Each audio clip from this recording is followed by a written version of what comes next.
அனைவருக்கும் வணக்கம். நான் உங்கள் பிஜி தென்காசி தமிழ் பேச்சாளருக்கு உங்கள் அனைவரும் அமுடன் வரவேற்கிறேன். ஓகே ஃப்ரெண்ட்ஸ், எல்லாரும் எப்படி இருக்கீங்க? நல்லா இருக்கீங்களா?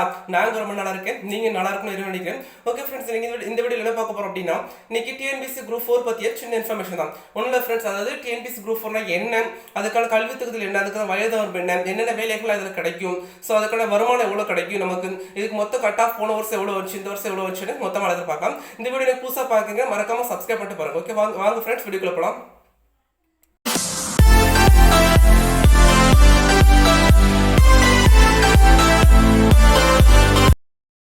தமிழ்நாடு அரசு பணியாளர் 2023 ஒவ்வொரு வருடமும் டிஎன்பிசி குரூப் 4 எக்ஸாம் நடந்துட்டு தான் இருக்கு. கடந்த 2 வருஷம் பார்த்தீங்கன்னா கொரோனா சூழ்நிலை காரணமாக எக்ஸாம் வந்து வைக்கவே இல்லை, சரிங்களா? அதனால இந்த வருஷம் வைக்கக்கூடிய எக்ஸாமும் அடுத்த வருஷம் தள்ளி போயிருக்கு. மேக்ஸிமம் அடுத்த வருஷம் எக்ஸாம் வந்து மேக்ஸிமம் மார்ச்ல இருக்கும்னு நினைக்கிறேன். மார்ச் 2022 எக்ஸாம் இருக்கும். அதெல்லாம் நினைச்சீங்க எல்லாம் நல்லா ப்ரிப்பேர் பண்ணுங்க, சரிங்களா? ஓகே, இந்த எக்ஸாம் பொறுத்தவரை டிஎன்பிசி குரூப் 4 என்ன அப்படின்னா, அதாவது அது சிசிஎஸ்சி 4 அது 2017 வரைக்கும் டிஎன்பிசி குரூப் 4 இந்த எக்ஸாம் டிஎன்பிசி சிசிஎஸ்சி 4 சொல்லி மாத்திருக்காங்க. அது என்ன அப்படின்னா, அதாவது முன்னாடி வந்து கிராம நிர்வாக அலுவலர் அது விஓ எக்ஸாம் வந்து தனியாக நடந்துருந்துச்சு.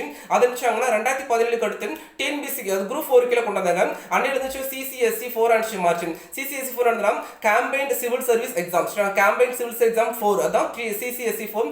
அதாவது இதுல வந்து என்னென்ன வேலைகள்லாம் கிடைக்கும் அப்படின்னா, நீங்க மெயின் ஜாப் அதில் வந்து கிராம நிர்வாகம் அல்லது விஓ இருக்கும். அதுக்கடுத்து இளநிலை உதவியாளர், தட்டச்சர், சுருக்கெழுத்து தட்டச்சர், நில அளவேறு போன்ற நிறைய பணியிடங்கள் இதில் இருக்கும். ஸோ இது எல்லாத்துக்குமே இந்த எக்ஸாம் வச்சு தான் என்ன அப்படின்னா உள்ள வேலைக்கு ஆள் எடுக்காங்க. மிக குறைந்த கல்வி தொகுதி நடத்தக்கூடிய ஒரே எக்ஸாம் என்னன்னா இந்த டிஎன்பிசி குரூப் 4 எக்ஸாம் தான். அதாவது நிறைய பேரோட ஜாக் பாட்டு கூட இந்த எக்ஸாம் சொல்லலாம்.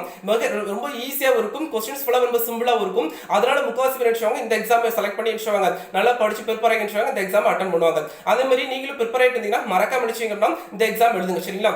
இதுக்கான கல்வி தகுதி எடுத்துக்கிட்டீங்கன்னா 10ஆம் வகுப்பு முடிச்சு எல்லாருமே இந்த எக்ஸாம் எழுதலாம். அது மற்ற எக்ஸாம் டிஎன்பிசி குரூப் 1 குரூப் 2 நிறைய எக்ஸாம் நடத்தினாலுமே மிக குறைந்த கல்வி தொகுதியில் நடத்தக்கூடிய ஒரே எக்ஸாம் என்னது அப்படின்னா இந்த குரூப் 4 மட்டும் தான், சிசிஎஸ்சி 4 அப்படிங்கிற எக்ஸாம். அதெல்லாம் நினைச்சீங்கன்னா எல்லாருமே இந்த எக்ஸாம் அடிச்சீங்க அட்டன் பண்ணுங்க. இதற்கான வயது வரம்பு பாத்தீங்க அப்படின்னா, பொதுவாக டிஎன்பிசி ஃபிக்ஸ் பண்ண ஒரு ஏஜ் என்ன அப்படின்னா 18ல இருந்து 30 வரைக்கும் ஏஜ் ஃபிக்ஸ் பண்ணாங்க. இது என்ன ஒவ்வொரு கேட்டகரிக்கும் மாறக்கூடியதாக இருக்கும். இப்போ நீங்க எல்லாம் 10ஆம் மட்டும் தான் முடிச்சிருந்தீங்க அப்படின்னா உங்களோட வயசு பார்த்தீங்கன்னா அது ஓசி பிரிவு, பொது பிரிவு வந்து 30+2. அது 2 என்ன அப்படின்னா, இப்போ ரீசெண்டாக ஒரு 2 மாசத்துக்கு முன்னாடி நினைச்சாங்க அப்படின்னா டிஎன்பிசி அது டிஎன்பிசியில் இருக்க எல்லா எக்ஸாமும் சரி, டிஆர்பி எல்லா எக்ஸாமுக்கு நினைச்சாங்க அப்படின்னா 2 வருடங்கள் வந்து நினைச்சாங்க வயது வரம்புல உச்ச வரம்பு கொடுத்துருக்காங்க. அதனால ஒவ்வொரு பிரிவுக்கும் 2 வருடங்கள் நிச்சயம் கூடும். அதனால ஓசி பிரிவுக்கு 30+2 32 வயசு எழுதுறாங்க. பிசி எம்பிசி பொறுத்தவரை 32 யாருக்குன்னு இருந்துச்சு, இப்போ ஒரு 2 சரிங்களா 34 வயசு வரைக்கும் நினைச்சலாம் இந்த எக்ஸாம் எழுதலாம்.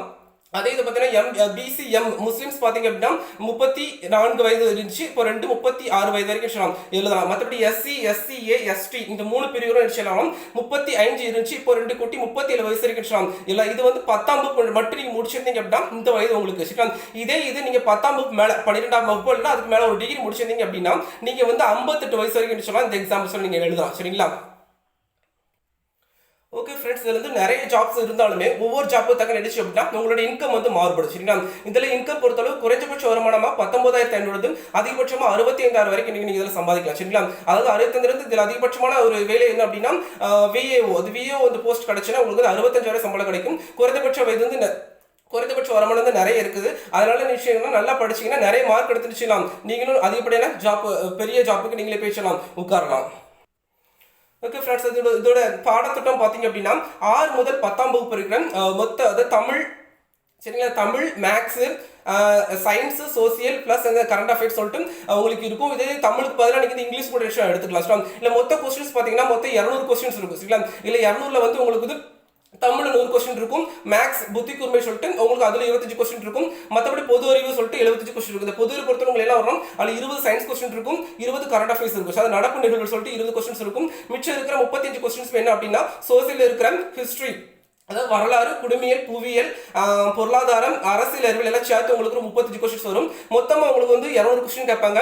ஒரு கொஸ்டினுக்கு உங்களுக்கு இதுல வந்து 1.5 மார்க், சரிங்களா? ஒரு கொஸ்டினுக்கு வந்து உங்களுக்கு 1.5 மார்க்கு. இந்த 1.5 மார்க்ல மொத்தமாக பார்த்தீங்கன்னா 200 கொஸ்டின் 300 மார்க் வரும், சரிங்களா? இதுல வந்து ஒவ்வொரு பிரிவினருக்கு ஒவ்வொரு ஜாதி பிரிவினருக்கு நினைச்சாங்க அப்படின்னா தனித்தனியா அடிச்சுறாங்க, குறிப்பிட்ட மார்க் வச்சு உங்களுக்கு வேலைக்கு எடுக்காங்க, சரிங்களா? இதில் கேள்விகளை பொறுத்தவரை உங்களுக்கு தமிழில் வந்து மொத்தம் 100 கொஸ்டின் இருக்கும். இதில் 6லேருந்து 10 வரைக்கும் பார்த்தீங்கன்னா 96 கொஸ்டின் இருக்கும். 11th and 12th 4 கொஸ்டின் இருக்கும். 11th 2 கொஸ்டினும் 12th 2 கொஸ்டின் மொத்தம் 4 கொஸ்டின் இருக்கும். மொத்தமாக 100 கொஸ்டின் இருக்கும். இந்த 100 கொஸ்டின் மொத்தமாக 150 மார்க் உங்களுக்கு இருக்கும். அதனால தமிழ் மொத்தமாக நீங்கள் வச்சுங்க முன்னுரிமை கொடுத்து படிக்க ஆரம்பிங்க. சரிங்களா? ஏன்னா தமிழில் படித்தாலும் மேக்ஸிமம் உங்களோட டோட்டல் நினைச்சோம் மொத்தம் இன்க்ரீஸ் பண்ணிவிடும். அதனால நினைச்சிங்கன்னா தமிழுக்கு நீங்கள் எந்த சப்ஜெக்ட் படித்தாலுமே தமிழுக்கு மேலே முன்னுரிமை கொடுத்து வச்சுக்கோங்க, நல்ல முக்கியத்துவம் கொடுத்து படிங்க. சரிங்களா? ஃப்ரெண்ட்ஸ், கட் ஆஃப் மார்க் எடுத்துக்கிட்டீங்கன்னா ஒவ்வொரு ஜாதியினருக்கும் குறிப்பிட்ட ஒரு இடஒதுக்கீடு கொடுத்துருக்காங்க. சில தமிழ்நாடு கவர்மெண்ட் குறிப்பிட்ட இடஒதுக்கீடு கொடுத்துருக்காங்க. அது அப்படி ஓசிக்கு பார்த்தீங்கன்னா மொத்தம் 30% இடஒதுக்கீடு இருக்கு. பிசிக்கு பார்த்தீங்கன்னா மொத்தம் 26.5% இடஒதுக்கீடு இருக்கு. அதுக்கடுத்து பிசிஎம்முக்கு அதாவது முஸ்லிம்ஸ் பொறுத்தளவு 3.5%, எம்பிசிக்கு பொறுத்தளவு மொத்தம் 20% இருக்கும். இந்த எம்பிசி எடுத்துக்கிட்டீங்கன்னா மொத்தம் 20% இருக்குல்ல. இதுல வந்து இப்போ ரீசெண்டாக ஒரு 3 மாசத்துக்கு முன்னாடி வச்சுருக்காங்கன்னா தமிழ்நாடு கவர்மெண்ட் சட்டம் வச்சுருக்காங்க. என்ன அப்படின்னா, அதாவது இந்த எம்பிசியில் இருக்கிற 1 இயருக்கு மட்டும் 10.5% தனியாக இடஒதுக்கீடு கொடுக்கணும்னு சொல்லி உள் இடஒதுக்கீடு, அதாவது மொத்தம் 20லயே நினைச்சிருக்கோம் 10.5% தனியாக ஒதுக்கி என்ன கொடுத்துருக்காங்க. அந்த 1 இயர்களை 10.5 போயிட்டா மிச்சம் இருக்கிற மொத்தம் 9.5 வந்து சீர் மரபுன்னு சொல்லக்கூடிய அவங்களுக்கு கிட்டத்தட்ட 7%, மற்ற அதில் இருக்கிற மற்ற ஜாதியினருக்கு மொத்தம் 2.5% மட்டும் கொடுத்துருக்காங்க. ஆனால் இது ரீசன் நினைச்சாங்க அப்படின்னா, யாரோ நம்ம ஹைகோர்ட்டில் கேஸ் போட்டு அடிச்சுட்டாங்க அப்படின்னா அதாவது தள்ளுபடி இதை ரத்து செய்யுங்க சொல்லிட்டு கேஸ் போட்டிருந்தாங்க. அதை வச்சுட்டாங்கன்னா அதே மாதிரி நீதிமன்றம் எடுத்துட்டு இந்த கேஸ் ரத்து செஞ்சுட்டாங்க. சரிங்களா? அதுக்கு தமிழ்நாடு அரசு இதை எதிர்த்து மேல்முறையீடு எங்கே போட்டாங்கன்னா சுப்ரீம் கோர்ட்டில் போட்டிருக்காங்க. அது ஒரு 2 வாரத்துக்கு முன்னாடி தான் போட்டாங்க.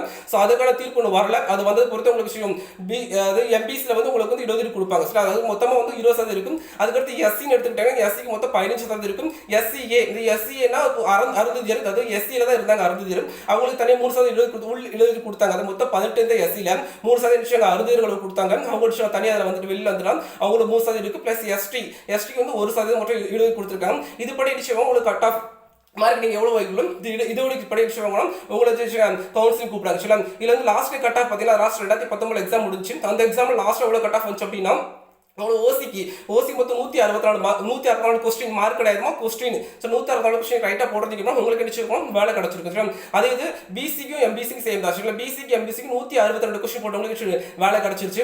அதே மாதிரி பிசிஎம் பொறுத்தளவு 160 கொஸ்டின் போட்டவங்களுக்கு வேலை கிடைச்சிருக்கு. எஸ்சியை பொறுத்தளவு எஸ்சிக்கு வந்து 158 கிடைச்சிருக்கு. எஸ்சிஏக்கு வந்து 155 கிடைச்சிருக்கு. எஸ்டிக்கு வந்து 154 கொஸ்டின் போட்டால் உங்களுக்கு வேலை கிடைச்சிருக்கு. இது என்ன நீங்க வந்து இப்போ டைப்பு முடிச்சிருந்தீங்க அப்படின்னா உங்களுக்கு வந்து டைப்பை பொறுத்தது அதாவது ஜூனியர் இருக்கு சீனியர் இருக்கு இல்லையா, அதாவது ஹையர் லோயர் சொல்லுவாங்க. அந்த ஹையர் லோயர் பொறுத்தவரை உங்களுக்கு அதில் கட் ஆஃப் வந்து கொஞ்சம் டிக்ரீஸ் ஆகும். என்ன அப்படின்னா இப்போ அந்த டைப் முடிச்சுட்டு லாஸ்ட் இயர்ல ஓசி காஸ்ட் பார்த்தீங்க அப்படின்னா ஓசியில் வர எல்லாருமே 142 அடிச்சிருக்கு. 140 கொஸ்டின் போட்டவங்களுக்கு அடிச்சிருக்கு. இதில் வந்து வேலை கிடைச்சிருக்கு. சரிங்களா? அதுக்கடுத்து பிசிக்கு பார்த்தீங்கன்னா 138 நினைக்கிறேன். இந்த பார்க்க ஃப்ரெண்ட்ஸ் பிசிக்கு வந்து 138 கிடைச்சிருக்கு. இதுக்கடுத்து பிசிஎம் முஸ்லிம்ஸ் பொறுத்தவரை 126 கிடைச்சிருக்கு. அதுக்கடுத்து எஸ்சிக்கு வந்து 125 கிடைச்சிருக்கு. எஸ்சிஏக்கு பொறுத்து 124 கிடைச்சிருக்கு. எஸ்டியில் உள்ளவங்களுக்கு 122 கொஸ்டின் போட்டாங்க. டைப் முடிச்சிருந்தீங்க அப்படின்னா ஹையர் லோயர் 2 முடிச்சிருந்தா ஹையர் முடிச்சாலும் சரி லோயர் முடிச்சாலும் குறிப்பிட்ட மார்க்கில் இதுலேயும் கொஞ்சம் கூட மாதிரி கொஞ்சம் கிடைக்கும். சரிங்களா? அதனால டைப் முடிச்சுன்னா முன்னுரிமை கொடுத்து இந்த எக்ஸாமுக்கு படிக்க இருக்குங்களா? சரிங்களா? அதுக்கடுத்து இந்த எக்ஸாமுக்கு நீங்கள் அப்ளை பண்ணுற ஃபீஸ் பார்த்தீங்க அப்படின்னா மொத்தமாக நீங்கள் வந்து இதுவுமே பொறுத்தளவு அந்த ஜாதி பொறுத்தளவு மாறக்கூடியதாக இருக்கும். அதாவது ஓசி பிசி எம்பிசி பிசிஎம்முக்கெல்லாம் பொறுத்தளவு என்ன அப்படின்னா 100 ரூபா அதுக்கு ஃபீஸ், அப்ளிகேஷன் ஃபீஸ் வந்து 100 ரூபா. மற்றபடி எஸ்சி எஸ்டி எஸ்சிஏக்கு வந்து ஃபீஸ் கிடையாது. இதே நீங்கள் ஒன் டைம் ரிஜிஸ்ட்ரேட் பண்ணிட்டீங்கன்னா அது ஒரு வாட்டி ஏற்கனவே எக்ஸாம் எழுதிருக்கீங்க அப்ளை பண்ணிருப்பீங்க, அதை கொண்டு வந்து நீங்கள் அப்ளை பண்ணிங்க அப்படின்னா இதில் வந்து உங்களுக்கு வந்து அதுக்கு அந்த 100 ரூபா ஃபீஸர் முடிஞ்சிடும். நீங்கள் இதே புதுசாக போய் அப்ளை பண்ணுறீங்க எக்ஸாம் இப்போ தான் ஃபஸ்ட் டைம் குரூப் சிசிஎஸ்சி 4 எழுத போறீங்க அப்படின்னா உங்களுக்கு வந்து 150 ரூபா ஒன் டைம் ரிஜிஸ்ட்ரேஷன் ஃபீஸ் வாங்குவாங்க. மொத்தமாக அடிச்சுவாங்க அப்படின்னா அது பொதுப்பிரிவு பிசி எம்பிசி பிசிஎம்க்குலாம் மொத்தம் 250 ரூபா வாங்குறாங்க. மற்ற அது எஸ்சி பொறுத்தளவு நினைச்சு வாங்கினா 150 ரூபா தனியாக ஒன் டைம் ரிஜிஸ்ட்ரேஷன் ஃபீஸ் மட்டும் வாங்குவாங்க. சரிங்களா? அதனால நினைச்சிங்க அப்படின்னா இந்த எக்ஸாம் மறக்காம எல்லாம் துணிச்சு எக்ஸாம் எழுதுங்க. ரொம்ப ஈஸியாக தான் இருக்க போகுது. அதனால எக்ஸாம் மறந்துடாம நினைச்சிங்க நல்லா ப்ரிப்பேர் பண்ணி எழுதுங்க. சரிங்களா? ஓகே ஃப்ரெண்ட்ஸ், அது ரீசன் நினைச்சாங்கன்னா இந்த எக்ஸாமில் சிறு மாறுபாடு கொண்டு வந்தாங்க. என்ன அப்படின்னா முதல்ல வந்து இந்த எக்ஸாம் வந்து நினைச்சாங்கன்னா நிறைய பேர் இந்த வேலை கிடைச்சி உள்ள அதாவது நிறைய பேர் மனப்பாடம் பண்ணி பாஸ் பண்ணி வேலை கிடைச்சி உள்ள போறாங்க. உள்ள போயிட்டு சின்ன தமிழில் கூட ஃபில்லிங் மிஸ்டேக் எழுதுறாங்க அப்படின்னு வச்சுருக்காங்க. இப்போ இந்த வருஷம் வந்து புதுசாக ஒரு வித்தியாசம் கொண்டு வரலாம், அந்த எக்ஸாமில் ஒரு மாற்றம் கொண்டு வரலாம் சொல்லி கொண்டு வந்தாங்க. என்ன அப்படின்னா ஒன்று வந்து அதாவது இந்த எக்ஸாம் வந்து குரூப் 1 குரூப் 2 எப்படி கண்டக்ட் பண்ணுறாங்களோ அதே மாதிரி நீங்கள் குரூப் 4 எக்ஸாம் வைக்கலாம்னு சொல்லிட்டு ஒன்று எடுத்துருக்காங்க. அதாவது குரூப் 1 குரூப் 2 பொறுத்தவங்க எப்படி இருக்கும் அப்படின்னா குரூப் 1 எடுத்துக்கிட்டேன்னா உங்களுக்கு முதல்ல சிம்பிள் எக்ஸாம் இருக்கும், அடுத்து மெயின் எக்ஸாம் இருக்கும், அதுக்கு இன்டர்வியூ இல்லையா? குரூப் 2க்கு இன்டர்வியூ கிடையாது. இதுக்கு வந்து குரூப் 1 இன்டர்வியூ இருக்கும். அதே மாதிரி நம்ம மெடிசன் அப்படின்னா குரூப் 4 நினைச்சலாம் ஃபர்ஸ்ட் சிம்பிள் எக்ஸாம் வச்சுட்டு அதுக்கடுத்து மெயின் எக்ஸாம் வைக்கலாம். அதுக்கடுத்து நினைச்சலாம் அப்படின்னா நமக்கு ரீசெண்டா கவுன்சிலிங் இது டேரக்ட் கவுன்சிலிங் தான் வரும். நமக்கு இன்டர்வியூ கிடையாது.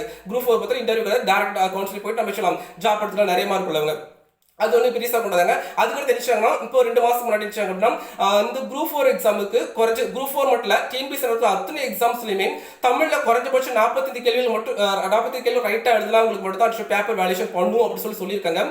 அதில் குறைஞ்ச தமிழில் நீங்கள் 100 கொஸ்டின் 40 கொஸ்டின் ரைட்டாக போட்டால் மட்டும் தான் உங்களுக்கு கிடைச்சவங்க அப்படின்னா இந்த எக்ஸாமுக்கு கிடைச்சாங்க உங்களை பேப்பர் வேல்யூஷனுக்கு எடுத்துக்கூடாது. சரி அதனால தமிழுக்கு நீங்கள் அதிகப்பட முன்னுரிமை கொடுத்து படிங்க. காலங்கள் எப்படி மாறுது அதுக்கு நினைச்சுவாங்க எக்ஸாம்ஸ் பேட்டர்ன்ஸே மாற்றிட்டு தான் வருவாங்க. அதனால இப்போ இருக்கும்போது நீங்கள் நினைச்சு நல்லா படிச்சு எக்ஸாம் எழுதிருங்க. உங்களுக்கு அடுத்த எக்ஸாம் வந்து டிசம்பர் 2nd வீக்ல இருந்து வச்சுக்கோங்க கால் ஃபார் போனாங்க குரூப் 4 சிசிஎஸ் 4க்கு கால் ஃபார் பண்ணுவாங்க. அதில் நீங்கள் நினைச்சீங்கன்னா அடுத்த குரூப் 4 எக்ஸாம் தயாரிங்க. இப்போ டிசம்பர்ல 2nd வீக்ல 3rd வீக் கால் ஃபார் பண்ணிட்டு உங்களுக்கு எக்ஸாம் வந்து எப்போ இருக்குன்னா மார்ச்ல இருக்கும் சொல்லியிருக்காங்க. மார்ச்சுக்கு அடுத்து ரிசல்ட் வந்து மே மாதம் இருக்கும் சொல்லியிருக்காங்க. ஸோ இதெல்லாம் பட்சத்தில் உங்களுக்கு அடுத்த வருஷம் கன்ஃபார்ம் குரூப் 4 நடக்கும். அது வந்து ஒன்று மார்ச் நடக்கும் இல்லைன்னா அதுக்கு ஜூன்ல நடக்கிறதுக்கு வாய்ப்புகள் அதிகமா இருக்கு. அதில் நினைச்சு இப்போ ப்ரிப்பேர் வச்சிருக்கோம். நம்ம சொல்லி வர திங்கட்கிழமை 29 நம்ம சேனல்ல அமைச்சோம் குரூப் 4 எல்லா கிளாஸும் நம்மள எடுக்க போறோம். அதனால உங்களுக்கு திங்கட்கிழமை ஃபர்ஸ்ட் கிளாஸ் இருக்கும், தமிழ் கிளாஸ் இருக்கும். மறக்காம ஸ்கூல் புக்ஸ் வாங்கி வச்சிருங்க. அதாவது 6ல இருந்து 10 வரைக்கும் தமிழ் புக் எல்லாமே கலெக்ட் வச்சிருக்கேன். மற்ற சப்ஜெக்ட் நீ புக் வாங்குறீங்களோ தமிழுக்கு மறக்காம புக் வாங்கிருக்கேன். 100 கொஸ்டின் இருக்கிறனால கட்டாயம் புக்ல என்ன இருக்கோ அதை அப்படியே படிச்சா உங்களுக்கு ரொம்ப நல்லா இருக்கும். அதனால தமிழ் புக் வாங்கி வச்சிருக்கோங்க. ஃபர்ஸ்ட் உங்களுக்கு 6ஆம் வகுப்பு தமிழ் இருக்கும் திங்கட்கிழமை. அதனால 6ஆம் புக் மறக்காம வாங்கி வச்சிருக்கேன். புக் இல்லாதவங்க வச்சுக்கலாம் நெட்ல இருந்து டவுன்லோட் பண்ணி வச்சுக்கோங்க. ஒவ்வொரு புக்குமே நெட்ல போட்டிருக்காங்க. அதனால அந்த புக்கை வாங்கி டவுன்லோட் பண்ணி வச்சுக்கோங்க. உங்களுக்கு வந்து ஒரு நாள் தமிழ் இருக்கும், ஒரு நாள் மேக்ஸ் இருக்கும், அடுத்த நாள் தமிழ் இருக்கும், அடுத்து சயின்ஸ் இருக்கும், அடுத்து வந்து தமிழ் இருக்கும், அடுத்து சோசியல் இருக்கும், லாஸ்டா இருக்கிற நாள் வந்து உங்களுக்கு கரண்ட் அஃபேர்ஸ் இருக்கும். ஒரு நாளைக்கு 20 கரண்ட் அஃபேர்ஸ் நான் கொடுப்பேன். அதை மட்டும் வச்சுக்கோங்க. நோட் போட்டு எழுதி வச்சுக்கோங்க. மறக்காம எல்லாத்துக்கும் ஒரு நோட் போட்டு வச்சிருங்க சரிங்களா. அதனால என்ன செய்யுங்கன்னா நீங்க மறக்காம நான் கொடுக்குற எல்லா தகவலையும் நீங்க நல்லபடியா படிச்சீங்க அப்படின்னா நீங்களும் கட்டி படிச்சலாம். இந்த எக்ஸாம் பாஸ் பண்ணி நீங்க ஒரு வேலையில போகலாம் சரியா. அதனால எல்லாரும் மறக்காம சேனல் வாட்ச் பண்ணிட்டு இருக்கேன். இந்த வீடியோ உங்களுக்கு யூஸ் பண்ணா மறக்காம லைக் ஷேர் கமெண்ட் பண்ணுங்க. அப்படியே தெங்காஸ் தமிழ் பேஜ் சப்ஸ்கிரைப் பண்ணி அதில் பெல் பட்டன் கிளிக் பண்ணி ஆள் கொடுத்துருங்க. அப்பதான் அடுத்த நாள் வீடியோ போட்டு உங்களுக்கு வந்துச்சு. ஓகே ஃப்ரெண்ட்ஸ் அடுத்த திங்கட்கிழமை கிளாஸ் பார்க்கலாம். Okay bye.